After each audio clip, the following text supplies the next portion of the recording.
Hi అండి. నేను నా రాక్షసుడు పార్ట్ 15. మిహిరా ఇంకేమీ లేదక్క అని చెప్పేసరికి అక్కడితో టాపిక్ వదిలేస్తుంది శ్రద్ధ. రణవ్ ఇంటికి రాగానే కాలేజ్ బ్యాగ్ సోఫాలో పడేసి రిలాక్స్ అవుతాడు. కన్నయ్య వచ్చేసావా ఇంటికి అంటూ రణవ్ పక్కనే కూర్చుంటుంది బామ్మ. వచ్చేసాను డార్లింగ్, ఈ రోజు చాలా టైర్డ్ అయిపోయాను అని గారాలు పోతూ బామ్మ భుజం మీద తలవాల్చుతాడు. అంబిక, అంబిక, నా మనవడు వచ్చాడు, వాడి కోసం ఏమైనా తీసుకునిరా అని ఆర్డర్ వేస్తుంది బామ్మ. ఆ తెస్తున్నాను అత్తయ్య అని కాఫీ తీసుకుని వస్తుంది. ఏంటే వీడు అలసిపోయి వచ్చాడు, అందులోనూ ఎండనొచ్చాడు, జ్యూస్ తీసుకుని రాకుండా కాఫీ తీసుకుని వచ్చావు, వెళ్ళు వెళ్ళి జ్యూస్ తీసుకునిరా అని జారీ చేస్తుంది. నానమ్మ జ్యూస్ ఏమీ వద్దు మమ్మీ, ఆ కాఫీ ఇలా ఇవ్వు అని కాఫీ తీసుకుని తాగి కప్పు అంబిక చేతిలో పెడతాడు రణవ్. నానమ్మ నేను ఫ్రెష్ అయ్యి వస్తాను అని చెప్పి బ్యాగ్ తీసుకుని పైకి వెళ్తాడు రణవ్. అంబిక ఇంకా అక్కడే ఉండడం చూసి, ఇంకా నువ్వు ఇక్కడే ఉన్నావేంటి, వెళ్ళి నా మనవడి కోసం ఏమైనా చేసి తీసుకుని వెళ్ళు అని ఆర్డర్ వేస్తుంది బామ్మ. ఈ అత్తలు ఉన్నారే, ఇలాగే ఆర్డర్లు వేస్తూ ఉంటారు. అలాగే అత్తయ్య అని చెప్పి స్నాక్స్ చేయడానికని వెళ్తుంది. రణవ్ ఫ్రెష్ అయ్యి కాసేపు చదువుకుందామని బుక్స్ అయితే ముందు వేసుకుంటాడు. కానీ లైబ్రరీ రూమ్ లో మిహిరా తనని హక్ చేసుకుంది గుర్తుకు వస్తూ ఉంటే చదవడం కూడా పక్కన పెట్టి ఆ ఆలోచనలోనే మునిగిపోయి ఉంటాడు రణవ్. మిహిరా తనతో ధైర్యంగా మాట్లాడడం, ప్రపోజ్ చేయటం గుర్తుకు వస్తూ ఉంటే తెలియకుండానే రణవ్ ముఖంలో చిరునవ్వు వస్తుంది. అంబిక బజ్జీలు చేసి తీసుకుని వచ్చేసరికి అమ్మ రచ్చిత్తు ఆఫీస్ నుంచి వచ్చుంటారు. అంబిక వాళ్ళకి మంచినీళ్ళు కాఫీ ఇచ్చి రణవ్ కోసం స్నాక్స్ తీసుకుని వెళ్తూ ఉంటే, ఆగు అంబిక, సరే ఆ ప్లేట్ ఇలా ఇవ్వు, నేను వెళ్ళి కన్నయ్యకి ఇచ్చొస్తాను అంటుంది బామ్మ. అత్తయ్య మీకెందుకు అత్తయ్య శ్రమ, నేను వెళ్ళి ఇస్తాను. అంబిక, అమ్మర వాళ్ళు ఇప్పుడే వచ్చారు కదా, వాళ్ళకి ఏం కావాలో చూసుకో, నేను వెళ్ళి ఇచ్చొస్తాను అన్నాను కదా అని అంబిక చేతిలో ఉన్న ప్లేట్ తీసుకుని పైకి వస్తుంది బామ్మ. బామ్మ గదిలోకి వచ్చేసరికి రణవ్ మిహిరా ఆలోచనలో మునిగిపోయి ఉంటాడు. తనలో తానే నవ్వుకుంటూ ఉంటాడు. ఏమైందబ్బా నా మనవడికి, వాడిలో వాడే నవ్వుకుంటూ ఉన్నాడు అని రణవ్ దగ్గరికి వెళ్ళి కన్నయ్య అని పిలుస్తుంది. బామ్మ మాటలు మిహిరా ఆలోచనలో ఉన్న రణవ్ చెవులకి చేరడం లేదు. దాంతో మరోసారి కన్నయ్య అని పిలుస్తుంది బామ్మ. అయినా సరే రణవ్ నుంచి రెస్పాన్స్ లేకపోయేసరికి కన్నయ్య అని తట్టి పిలుస్తుంది బామ్మ. దాంతో స్పృహలోకి వస్తాడు రణవ్. బామ్మ నువ్వా, కూర్చో అని బుక్స్ పక్కన పెడతాడు. ఏం ఆలోచిస్తూ ఉన్నావు కన్నయ్య? ఏమి లేదులే డార్లింగ్. ఏం లేకపోతే మరి నీలో నువ్వే నవ్వుకుంటూ ఉన్నావు, ఏంటి విషయం కన్నయ్య అని నవ్వుతూ అడుగుతుంది బామ్మ.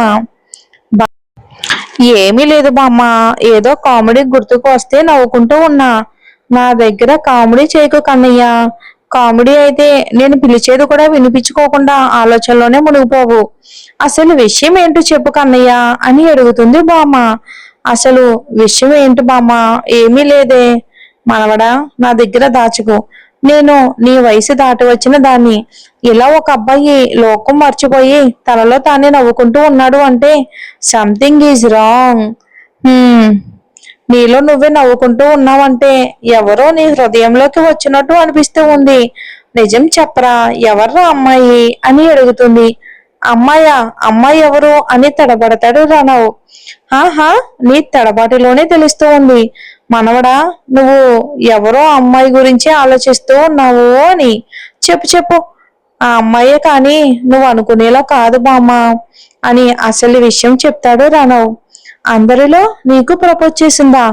అంత ధైర్యం ఆ అమ్మాయికి? చాలా ధైర్యం ఉన్నట్టుంది.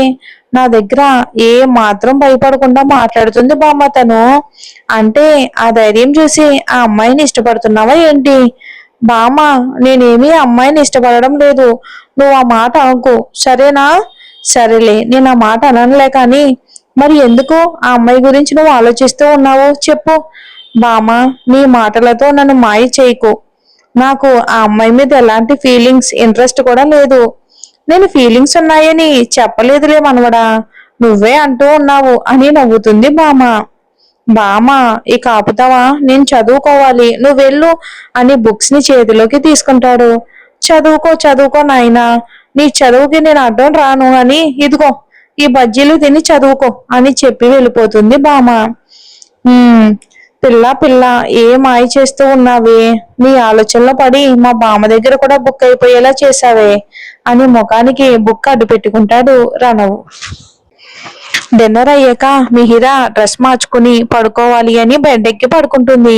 పడుకున్న మిహిరాకి రణవ్ని తను హక్ చేసుకోవటం, కళ్ళల్లో కళ్ళు పెట్టి చూడడం గుర్తుకు వస్తూ ఉంటే నిద్ర పట్టక లేచి కూర్చుని బెడ్కి ఆనుకుంటుంది. నాకేంటి ఈ టైంలో ఆ రావణ్ గుర్తుకు వస్తూ ఉన్నాడు, అయినా ఆ రావణ్కి ఎంత పొగరు, నన్నే తన కంటికి కనిపించొద్దు అని వార్నింగ్ ఇస్తాడా? అతను వార్నింగ్ ఇస్తే నేను అతనికి ఎదురు పడకుండా ఉండాలా? అది ఎలా జరుగుతుంది? అసంభవం. ఏదో ఒక పరిస్థితిలో నేను తనకి ఎదురు పడతాను కదా, అప్పుడు ఏం చేస్తాడు ఈ రణవ్? నిజంగానే నేను పెట్టిన పేరుకి న్యాయం చేస్తున్నాడు రావణ్, లేకపోతే అమ్మాయినను కూడా చూడకుండా నన్ను భయపెట్టాలని చూశాడు. అయినా నేనేమీ భయపడలేదనుకో. ఇక్కడ మిహిరా వాసుదేవ్ ఎవ్వరికి భయపడదు అని డైలాగ్ కొట్టి ముసుగేసుకుని పడుకుంటుంది. అయినా సరే రణవ్ గుర్తుకు వస్తూ ఉండడంతో ముసుగు తీసి, "హే రావణ్, నాకెందుకు గుర్తుకు వస్తూ ఉన్నావు? గుర్తుకు రాకు" అని తనకు తాను గట్టిగా చెప్పుకుని ముసుగు వేసుకుని నిద్రపోతుంది. పొద్దుటే శ్రద్ధ నిద్ర లేచేసరికి తన ముఖంలో ముఖం పెట్టి చూస్తూ ఉంటుంది మిహిరా. దానితో శ్రద్ధ కాస్త దర్చుకుంటుంది. "హ్యాపీ బర్త్డే అక్క" అని గట్టిగా అరుస్తూ హక్ చేసుకుంటుంది. దాంతో అప్పుడు గుర్తుకు వస్తుంది శ్రద్ధకి తన బర్త్డే అని. "థ్యాంక్ యూ మిహి" అని మిహిరా ఫోర్ హెడ్ మీద కిస్ చేస్తుంది.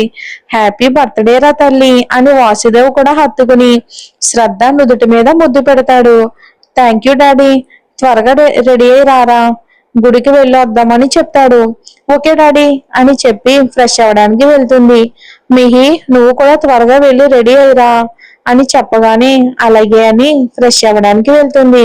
శ్రద్ధ మిహిరా రెడీ అయ్యేలోపు వాసుదేవ్ రెడీ అయ్యి వాళ్ళ కోసం హాల్లో వెయిట్ చేస్తూ ఉంటాడు. శ్రద్ధ, "మిహి, ఇంకా ఎంతసేపు అమ్మా, త్వరగా రండి" అని పిలుస్తాడు వాసుదేవ్. "ఆ డాడీ, వస్తున్నామని" శ్రద్ధ మిహిరా ఒకేసారి పట్టు లంగా ఓణిలో కిందకి వస్తూ ఉంటారు.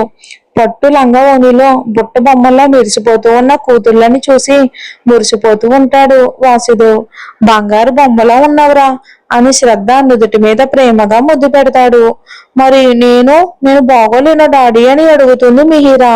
"అక్క బంగారు బొమ్మ అయితే నువ్వు ఏంజిల్ తల్లి, ఆ దేవుడు మా కోసం పంపిన ఏంజిల్వి నువ్వు, అంత అందంగా ఉన్నావు" అని మిహిరా నుదుటి మీద ముద్దు పెడతాడు ప్రేమగా. "సరే మరి ఇక వెళ్దామా" అని అంటుంది శ్రద్ధ. "వెళ్దాంలే కానీ" అని శ్రద్ధ కళ్ళు మూస్తాడు. "డాడీ, ఏం చేస్తున్నారు మీరు, నా కళ్ళు ఎందుకు మూసారు" అని అడుగుతుంది. "సర్ప్రైజ్" అని మిహిరా వాసుదేవ్ కలిసి శ్రద్ధని బయటికి తీసుకుని వస్తారు. మరి సర్ప్రైజ్ ఏంటో రేపు చూద్దాం.